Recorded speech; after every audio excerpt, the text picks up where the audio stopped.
네, 청기누설 시작하겠습니다. 저희 파트너 MC 장원 모셨습니다. 어서 오세요. 네, 안녕하세요. 반갑습니다. MC 장원입니다. 네. 네. 자, 오늘 네. 그 말도 많고 탈도 많은 서울 양평 고속도로 네. 논란에 대해서 한번 좀 다뤄보겠습니다. 네, 저 정말 궁금했습니다. 근데 뭐 종점이 어디가 뭐 맞냐, 네. 뭐 과정이 어떻게 됐냐 이런 이야기는 여기서 네. 하지 않겠습니다. 그건 팩트 체크의 영역이기 때문에 네.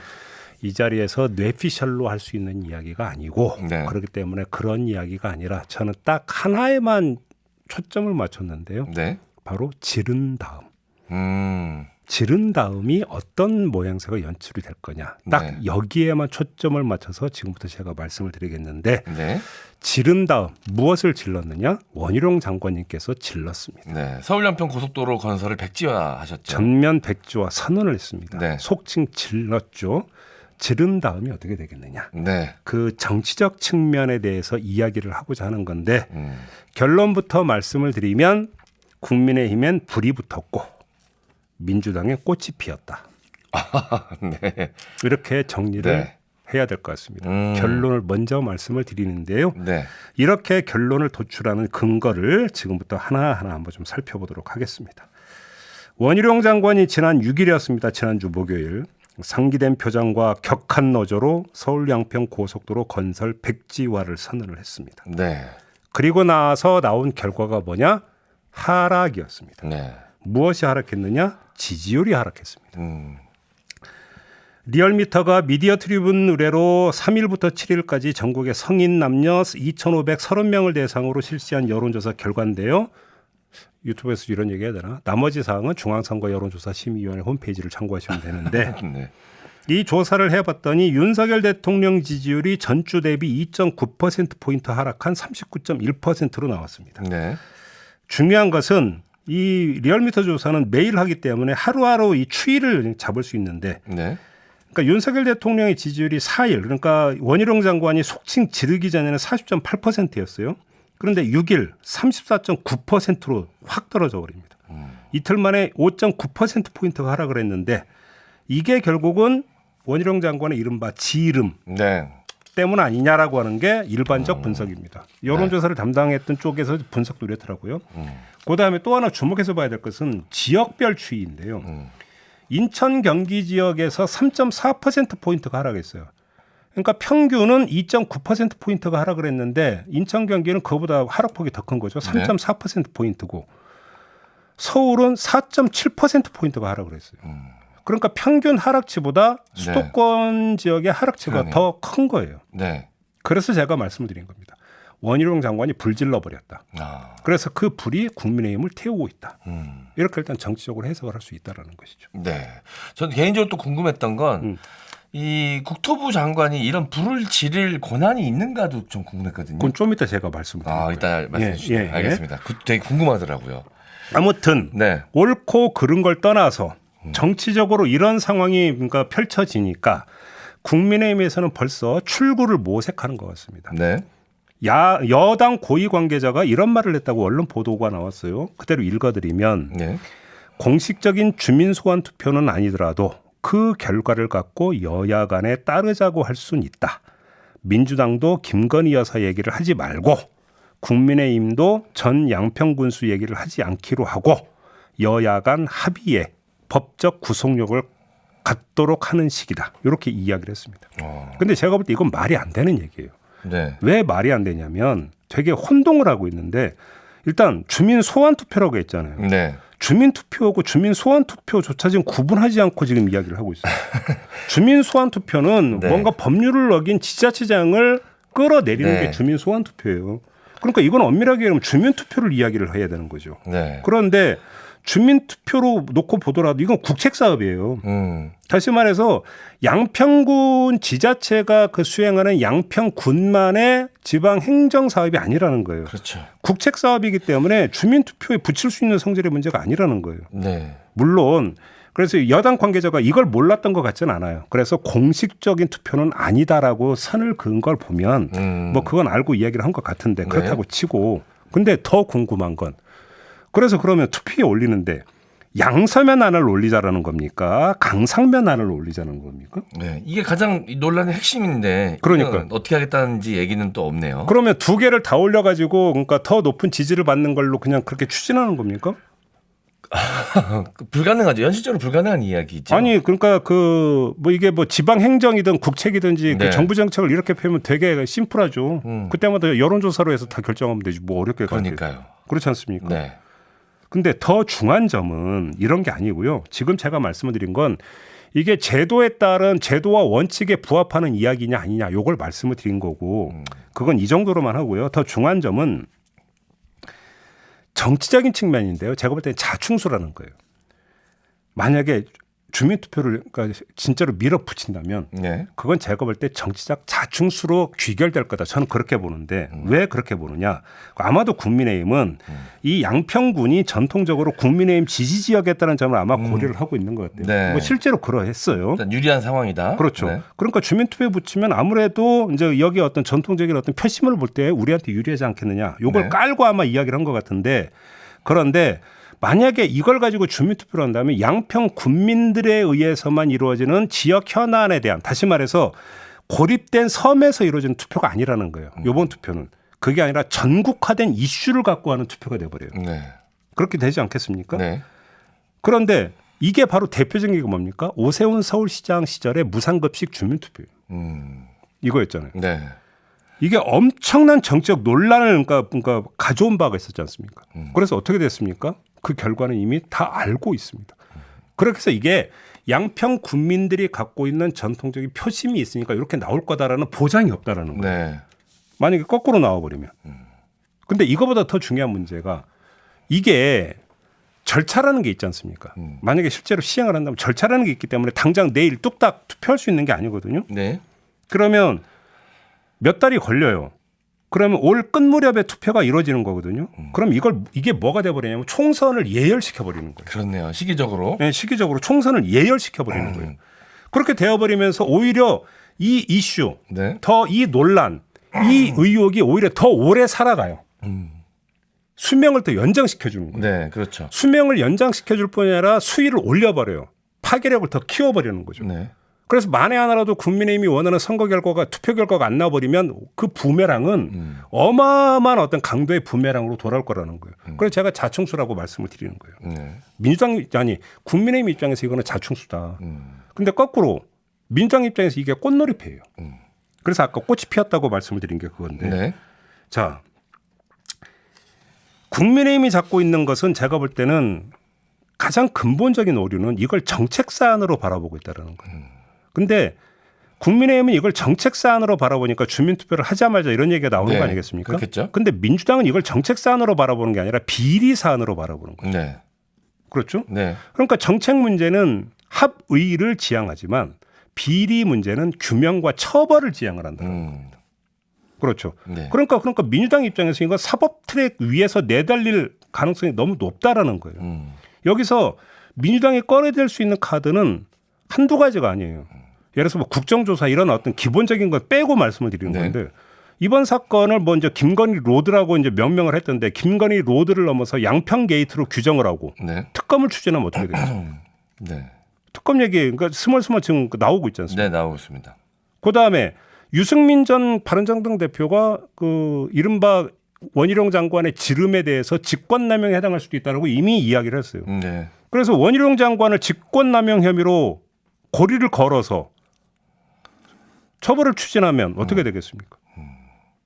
그런데 이게 그러면 수사를 해야 되는 거잖아요. 네. 근데 검찰과 경찰에 맡긴다? 못 믿어. 그러면서 이걸 어떻게 갈 수 있냐면 또 하나 지금 그래서 주목한 게 민주당 안팎에서 조금씩 이야기 나오는 게 네. 원희룡 탄핵 이야기가 조금씩 나오고 있잖아요. 그렇죠. 네네. 그러니까 꺼내들 카드가 한두 개가 아니라는 거예요. 민주당 입장에서는. 민주당 입장에서는. 꺼내들 카드가 한두 개가 아니니까 양손에 떡을 쥐고 있다라는 거죠. 네. 오로지 정치적 측면 놓고 보면. 그러니까 네. 꽃놀이패라는 거예요. 게다가 또 이렇게 그 사법적으로 뭔가 이 대책을 마련해서 대응을 하게 되면 계속해서 이 이슈를 끌고 갈 수 있는 또 동력도 생기죠. 그렇죠. 그렇게 되어버리는 거죠. 그러니까 정치적 그러니까 예를 들어서 검찰과 경찰의 수사를 의뢰하고 손 털고 이렇게 하는 게 아니라 정치적으로 사법적 측면을 강조하면서 정치적으로 꺼내줄 수 있는 카드가 많은 거예요. 네. 국정조사는 기본, 특검 하자 말자 네네. 이런 이야기가 되면 그 쟁점이 되면서 계속 이 이슈는 살아 움직이죠. 네. 그다음에 탄핵을 한 해 만에 되어버리면 역시 계속 살아 움직이는 거죠. 네. 그러니까 민주당이 꺼내들 수 있는 카드는 되게 많다라는 거예요. 옳고 그르고는 건 상관없이 네. 공학적으로만 놓고 본다면 물론 여기서 이런 거 속칭 물타기나 덮기 시도가 있을 수가 있겠죠. 이슈를 이슈로 덮는 전술. 이건 아주 그 고전적인 방법이니까. 네. 그런데 제가 볼 때는 이게 별로 그렇게 먹힐 것 같지가 않다라는 거예요. 왜 그러냐? 자, 이슈로 덮는다고 그래 다른 이슈를 키워가지고 이걸 어떤 사람들의 어떤 시야에서 사라지게 만든다? 잠깐은 그럴 수 있을지 몰라요. 네. 잠깐은 그럴 수 있을지 모르지만 길게는 그렇게 가능하지가 않다라는 게 두 개의 환경이 있어요. 하나는 9월 되면 정기국회가 개회를 해요. 네. 그러면 정기국회는 두 줄기예요. 국정감사와 예산심이에요. 그런데 이게 양평 고속도로가 여기 탁 걸려요. 자, 원희룡 장관이 전면 백지화 선언한 대로 그래서 관련 예산을 내년 예산에 전혀 편성을 하지 않는다고 한번 가정을 해봐요. 네. 예산심의 과정에서 당연히 논란되지 않겠습니까? 논란되죠. 그런데 그게 아니라 예산을 편성을 하면 너 백지화 한다더니 왜 또 예산 심었냐고 또 얘기가 될 거 아닙니까? 네. 살아서 움직일 수밖에 없어요. 국정감사는 더 말할 것도 없어요. 국정감사는 이거 기본 메뉴로 들어가게 되는 거죠. 네. 그래서 9월부터 정기국회이기 때문에 이건 피해갈 방법이 없다. 네. 그래서 다른 이슈로 아무리 덮으려고 해도 다시 살아서 그러니까 소생할 수밖에 없다라고 하는 점 하나. 네. 두 번째, 이게 민주당 입장에서는 가지치기가 얼마든지 가능한 부분이라는 거예요. 그게 뭐냐면 종점 논란이 종점을 바꾸려고 했던 게 옳으냐 그러냐의 문제에서 넘어서서 여기에 지금 김건희 여사 일가 땅이 되게 많다는데 이게 어떻게 된 거냐라고 하는 걸로 확전을 시켜버릴 수가 있는 거예요. 네. 당장 어제 한겨레에서 농지법 위반 의혹이 제기가 됐잖아요. 네. 이런 식으로. 그러면서 뭐냐면 주변 환경을 계속 이쪽으로 가둬버릴 수가 있는 거예요. 정치적으로. 네. 민주당 입장에서는. 그럼 어떻게 되는 겁니까? 이래버리면 양평은 좀비가 되어버려요. 좀비가 되어가지고 다른 이슈로 아무리 덮어버려도 비틀비틀 일어서 다시 걸어 나오는 이슈가 될 수밖에 없다. 네. 그런 점에서 양평은 좀비가 되어버린다. 양평 고속도로는. 네. 이런 이야기가 되는 거죠. 이게. 네. 여기에다가 이슈를 이슈로 덮을 수 없는 환경이 하나가 제3의 환경이 하나가 더 있어요. 그건 바로 윤석열 대통령의 단호한 의지입니다. 아. 무슨 의지냐? 윤석열 대통령께서는 이권 카르텔을 뿌리 뽑으라는 결연한 지시를 내린 바가 있습니다. 그러셨죠? 그러면 민주당의 규정에 따르면 양평 고속도로에 이권 카르텔 소지가 있다라는 거잖아요. 네. 따라서 철저 규명 요구는 당연한 거 아니겠습니까? 네. 대통령 지시와 배치되는 게 아니라 부합하는 거 하지 않습니까? 네. 그러잖아요. 그러면 아니 이게 이권 카르텔 소지가 있는지 없는지를 밝히기 위해서 진상 규명은 반드시 필요하다라고 만약에 민주당이 치고 나면 뭐라고 할 거냐라는 거예요. 뭐라고? 아니 이권 카르텔이 아니라고 할 거겠죠. 네. 그러니까 아닌 건 알겠는데 일단 조사해보고 일단 조사해보고 이렇게 나올 거 아니겠습니까? 네. 자, 원희룡 장관이 왜 그렇게 질렀느냐? 사실 여기서 의아한 부분들이 여러 가지 있거든요. 원희룡 장관이 정치인 출신이고 누구보다도 잘하는 사람인데 왜 질렀을까? 이해가 안 되는데 너무 저 오버액션 아니야? 이런 얘기 많이 나왔잖아요. 네네. 여기에는 사실은 뭐 그거는 내면의 영역이니까 원희룡 장관만이 알지 누가 알겠어요. 그렇죠. 다만 이러한 부분까지 고려를 했는지 안 했는지는 검토해 볼 필요가 있다. 그러니까 민주당 입장에서는 이렇게 얘기합니다. 우리는 윤석열 대통령의 이름으로 진상규명을 요구하는 것뿐이다. 이권 카르텔 소지가 있다면 이거는 안 되는 거 아니냐. 네. 그래서 정말 그 조사해 봤는데 아니면 다행이지만 만에 하더라도 있으면 이거는 척결을 해야 되는 거기 때문에 윤석열의 이름으로 우리는 진상규명을 요구하는 것이다. 네. 이래버리면 땡긴 거죠. 명분이 확실하네요. 그렇잖아요. 네. 요 바로 명분을 부여한다는 점에서 이게 제3 환경이 되어버린다. 이런 이야기가 되는 거죠. 네. 그런 점에서 제가 국민의힘에는 불을 질렀고 민주당에는 꽃이 피었다라는 말씀을 그래서 드리는 겁니다. 네. 원희룡 장관의 일단 지름이 어떤 정치적 결과와 어떤 정치적 판을 지금 형성했는가. 네. 이 점을 지금까지 정리해서 말씀을 드렸는데 마지막으로 하나만 더 추가를 하겠습니다. 그러면 원희룡 장관에게는 그 지름이라고 하는 게 어떤 결과를 가져올 것이냐. 요것도 마지막으로 네. 짚어야 되지 않겠습니까? 자, 일반적인 예측은 원희룡 장관의 이후 행보를 이런 식으로 예측을 했어요. 정기국회가 마무리되면 장관직을 내려놓고 네. 여의도로 돌아와서 총선 준비를 해서 총선에 출마할 것이고 그렇게 해서 정계에 복귀한 다음에 차기를 준비할 것이다. 이게 일반적인 예측이었어요.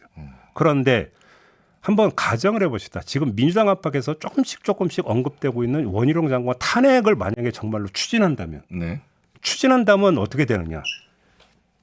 정말로 만약에 민주당이 그 탄핵 카드를 꺼내 들어서 탄핵 소추를 해버리면 그 순간에 원희룡 장관은요 식물 상태에 빠져버려요. 네. 뭐냐면 장관직을 던질 수도 없고 총선 준비도 못해요. 네. 이래버리면 네네. 탄핵 소추가 되어버리면 그 다음에 헌법재판소로 넘어가서 탄핵 심판이 이루어지는 이 동안에는 직무가 정제가 돼요. 장관의 직무가 정제가 되기 때문에 나 장관 안 해. 장관직 이런 것들이 성립이 안 돼요. 네. 꼼짝 마가 돼버리는 거예요. 네, 그렇죠. 정치적으로. 꼼짝 마가 되어버리고 탄핵 심판에 소요되는 기간을 고려해 볼 때 총선 출마 자체가 제가 볼 때는 물거품이 돼버릴 수밖에 없어요. 이러면. 네. 그러니까 원희룡 장관은 자기 입으로 자기 스스로 장관직을 건다고 했지만 네. 본인의 본의와는 상관없이 장관직은 물론 정치적 운명까지 배팅판에 내던져버리는 결과가 될 가능성이 있다라는 겁니다. 네. 민주당이 만약에 탄핵 소추 카드를 꺼내 든다면 이렇게 되는 거죠. 그러니까 지른 다음에 국민의힘은 불이 붙었고 민주당은 꽃이 피었고 원희룡 장관은 어떻게 되느냐? 독박 쓴다. 이런 이야기가 되는 겁니다.